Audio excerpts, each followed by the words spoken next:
नमस्कार, स्वागत है आप लोग का परीक्षावाड़ी चैनल पे। तो हम लोग स्वतंत्रता के अधिकार को पढ़ रहे थे, मूल अधिकार जो है हम लोग का। तो उसमें हम लोग ने आर्टिकल 20-21 को समाप्त कर दिया है। आज हम लोग आर्टिकल 22 की चर्चा करेंगे। तो देखते हैं कि आर्टिकल 22 में क्या दिया गया है। तो आर्टिकल 22 में दिया गया है कि बंदीकरण एवं निरोध के विरुद्ध संवैधानिक संरक्षण, यानी आसान भाषा में इसको कहेंगे गिरफ्तारी के विरुद्ध संरक्षण की आर्टिकल बात करता है, आर्टिकल 22। तो आर्टिकल 22 में 7 क्लाज है। तो जो आर्टिकल 22(1) लेके आर्टिकल 22(3) तक वो सामान्य दंड विधि के अधीन जो गिरफ्तारी है उसकी बात करता है। फिर आर्टिकल 22(4) से लेके 22(7) तक निवारक निरोध विधि के अधीन जो गिरफ्तारी है उसको यह बताता है। तो आज हम लोग इसके बारे में पढ़ेंगे। तो गिरफ्तारी सबसे पहले जान लेते हैं क्या होता है। गिरफ्तारी वह एक प्रक्रिया होती है जिसके तहत किसी व्यक्ति को जो दैहिक स्वतंत्रता होता है उस पे बाधा डाली जाती है।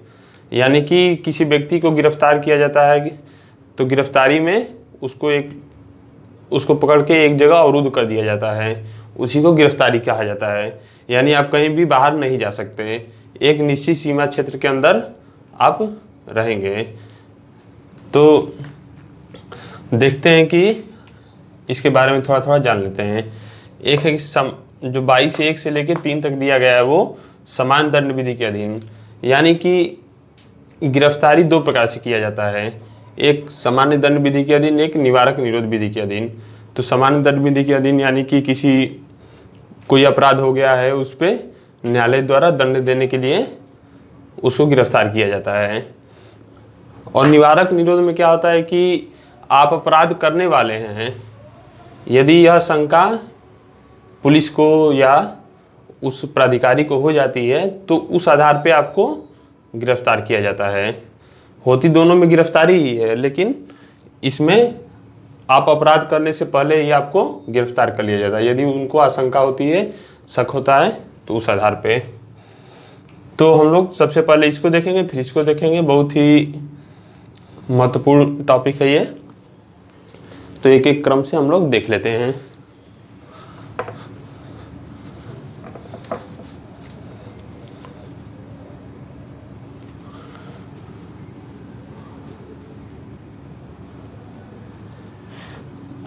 तो सामान्य दंड विधि के अधीन गिरफ्तारी। सामान्य दंड विधि के अधीन गिरफ्तारी से तात्पर्य है कि जब किसी व्यक्ति को विधि द्वारा जो विहित प्रक्रिया है उसके आधार पर गिरफ्तार किया जाता है।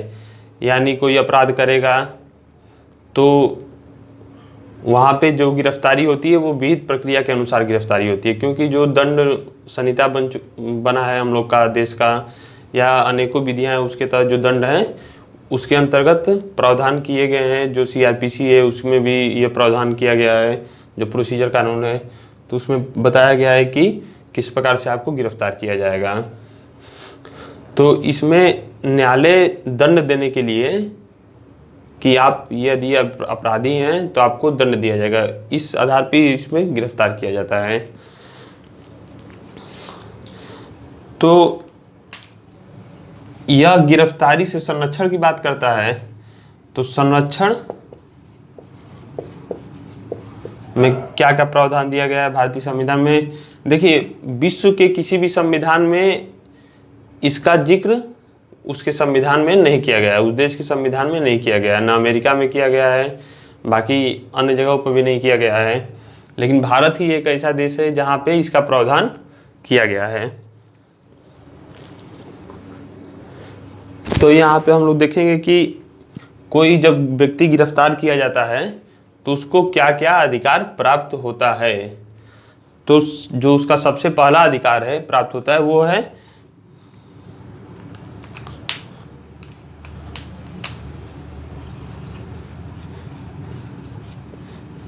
गिरफ्तारी का कारण जानने का अधिकार। यह अधिकार परीक्षा की दृष्टि से ही नहीं महत्वपूर्ण है, यह एक जनमानस को भी इस अधिकार को अपना जानना चाहिए, क्योंकि यह जो अतिक्रमण है, पुलिस का अतिक्रमण है, उस आधार पे भी इसको संरक्षित किया जा सकता है। क्योंकि व्यक्ति यदि इस अधिकार को जानता रहेगा तो उसको प्रवर्तन में आसानी से ले सकता है। तो गिरफ्तारी के कारण जानने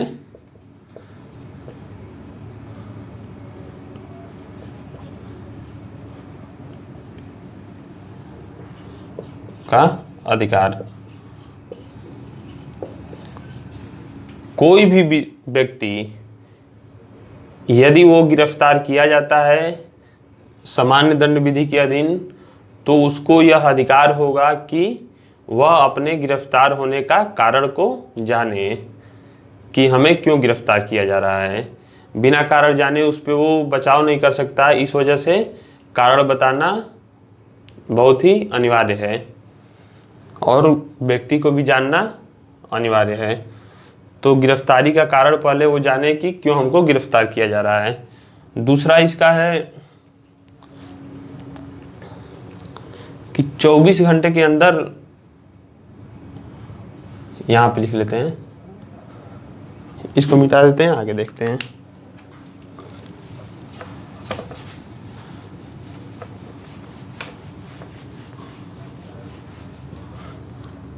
जो दूसरा इसका है कारण इसका कि 24 घंटे के अंदर मजिस्ट्रेट के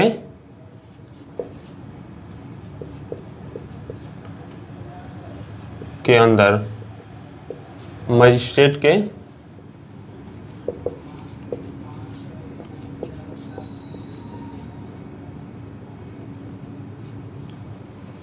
प्रस्तुत होने का अधिकार।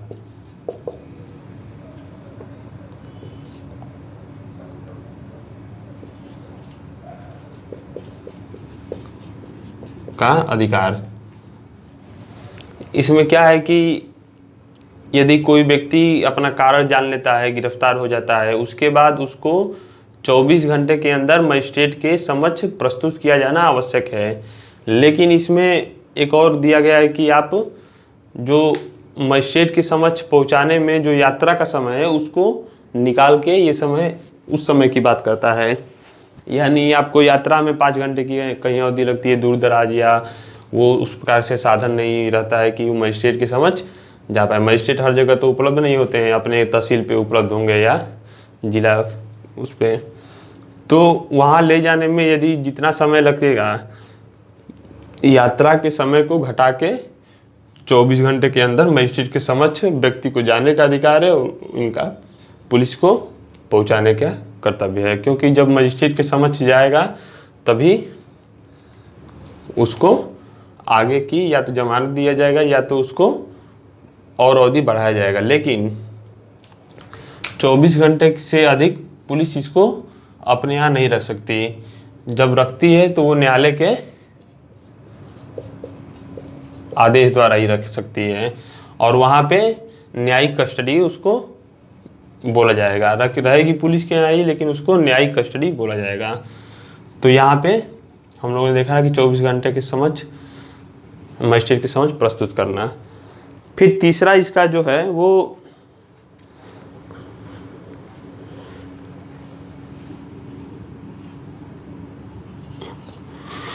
जो गिरफ्तारी है वो मजिस्ट्रेट के द्वारा भी, आदेश के द्वारा भी उसको गिरफ्तार किया जा सकता है।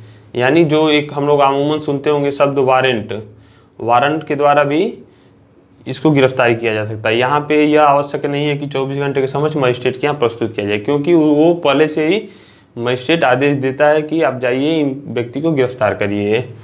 तो यहाँ पे इन अधिकारों को बात किया गया है। ठीक, फिर इसके अपवाद भी बताया गया है कि जो शत्रु देश का व्यक्ति है या जो निवारक निरोध के अधीन गिरफ्तार किया गया है उसकी बात करता है कि वो संसद द्वारा यदि विहित कोई कानून है उसके द्वारा ही गिरफ्तार किया जाएगा या उसको संरक्षण प्रदान किया जाएगा। इस पे उन व्यक्तियों को यह अधिकार प्राप्त नहीं है जो शत्रु देश के व्यक्ति हैं। केवल यह नागरिकों की बात करता है।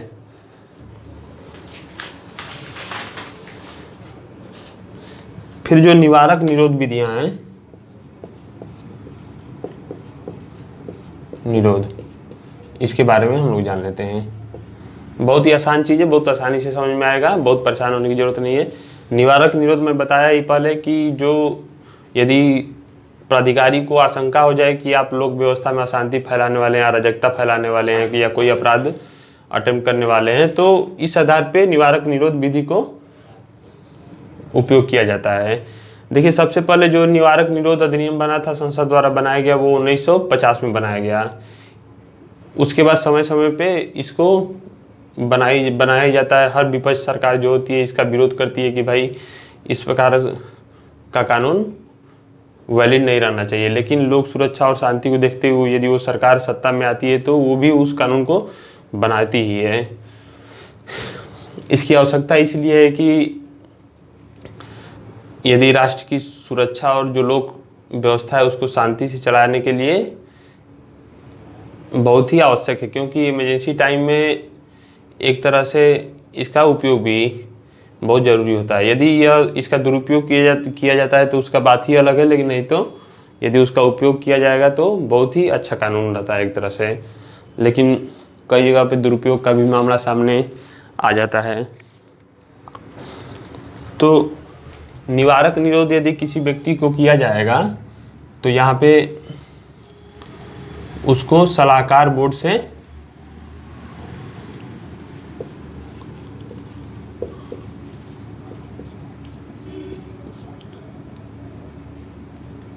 परामर्श के बाद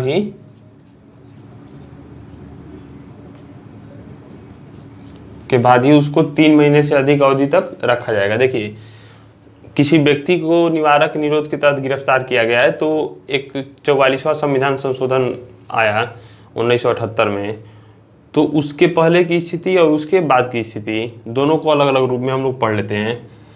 तो यहाँ पे है कि उससे पहले क्या स्थिति था कि 3 महीने से अधिक यदि किसी को निवारक निरोध के अंतर्गत गिरफ्तार रखना है तो वहाँ पे आपको सलाहकार बोर्ड से परमिशन लेनी पड़ेगी। सलाहकार बोर्ड कौन होगा? तो सलाहकार बोर्ड में वो व्यक्ति नियुक्त हो सकता है जो उच्च न्यायालय की, हाई कोर्ट की जज बनने का योग्यता रखता हो या रिटायर्ड जज हो। क्या योग्यता रखता हो या वर्तमान में जज हो या रिटायर हो गया हो, तो वो जज यहाँ पे बनते हैं सलाहकारी बोर्ड में। यदि वो परामर्श देते हैं तो उसकी अवधि बढ़ाई जा सकती है। फिर 44वां संविधान संशोधन, कॉन्स्टिट्यूशन अमेंडमेंट एक्ट 1978 के बाद की स्थिति हुई कि जो सलाहकार बोर्ड है वो जो वहाँ का हाई कोर्ट है उसके परामर्श से ही यह सलाहकार बोर्ड का गठन किया जाएगा। और उस सलाहकार बोर्ड में कम से कम एक अध्यक्ष और 2 अन्य सदस्य होंगे। जो अध्यक्ष होगा वो उस समय वर्तमान में न्यायाधीश होगा वहाँ के हाई कोर्ट का, और जो अन्य सदस्य होंगे वो या तो रिटायर हो गए होंगे या तो वर्तमान में होंगे या योग्यता रखते होंगे, वो इनमें शामिल हो सकते हैं 2 अन्य सदस्यों में। लेकिन जो अध्यक्ष होगा वो वर्तमान वो होगा न्यायाधीश होगा किसी हाई कोर्ट का, उसी हाई कोर्ट का। और यहाँ पे उच्च न्यायालय से तात्पर्य है कि जिस राज्य में से संबंधित है ये उस राज्य से है। तो यहाँ पे लेकिन और कहा गया यहाँ पे संशोधन के बाद की जो 3 महीने की अवधि है, यदि किसी व्यक्ति को गिरफ्तार किया जाता है वहाँ पे 3 महीने की यहाँ पे है। 3 महीने के बाद ये परामर्श देगी, लेकिन यहाँ पे केवल 2 महीने रख दिया गया कि 2 महीने के परामर्श, 2 महीने से यदि अधिक रखना है तो इस बोर्ड का परामर्श लेना है। लेकिन दुर्भाग्य यह है कि अभी तक यह लागू नहीं हो पाया है। राष्ट्रपति महोदय ने इस पर हस्ताक्षर भी कर दिया है, लेकिन अभी तक यह कानून, यह प्रावधान लागू नहीं हो पाया। यह पहले वाले पे ही अभी भी चल रहा है। ठीक, तो दूसरा इसका अधिकार है कि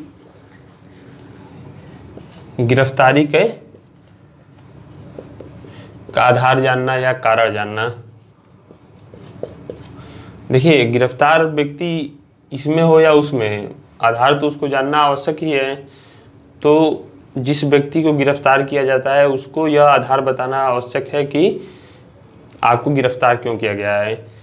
यह संसूचना उसके यहाँ तक पहुँच जाए, और यह लिखित रूप में होना चाहिए, न कि मौखिक रूप में, और उस भाषा में होनी चाहिए कि जिस भाषा को वो समझ सके। इस पे कई केस वगैरह आ गए हैं कि दूसरे भाषा में इसको दे दिया गया है, जैसे उर्दू वगैरह में, जिसको वो समझ ना पाए। तो यहाँ पे गिरफ्तारी का कारण जानने का अधिकार है उसको, और तीसरा अभ्यावेदन देने का अधिकार। अभ्यावेदन मतलब कि अपना रिप्रेजेंटेशन, वहाँ पे वो अपनी सफाई में या अपना एक तरह से अपने को प्रेजेंट करे। वो कारण जानेगा तभी तो प्रेजेंट करेगा, और कारण में जो पर्याप्त तथ्य है, यह तो एक बात का विषय है कि क्या क्या यहाँ पे रिप्रेजेंट करना है, वहाँ पे कितने कारण ये सरकार देगी या जो प्राधिकारी है वो प्रदान करेगा उस व्यक्ति को, जिस व्यक्ति को गिरफ्तारी निवारक निरोध के अंतर्गत हुई है। तो वह व्यक्ति अपने आधार को किस प्रारूप में जानेगा, यह तो वाद का विषय है। ठीक, तो इस प्रकार से हम लोगों ने देखा कि निवारक निरोध अधिनियम और सामान्य गिरफ्तारी के बीच क्या अंतर होता है, और आर्टिकल 22 इनसे किस प्रकार से संरक्षित करता है। इसमें आर्टिकल वाइज क्रमशः बता दिया हूँ। ठीक, तो आज का क्लास यहीं तक रहेगा, फिर कल हम लोग शोषण के विरुद्ध अधिकार पे चर्चा किया जाएगा। आज के लिए बस इतना ही, धन्यवाद।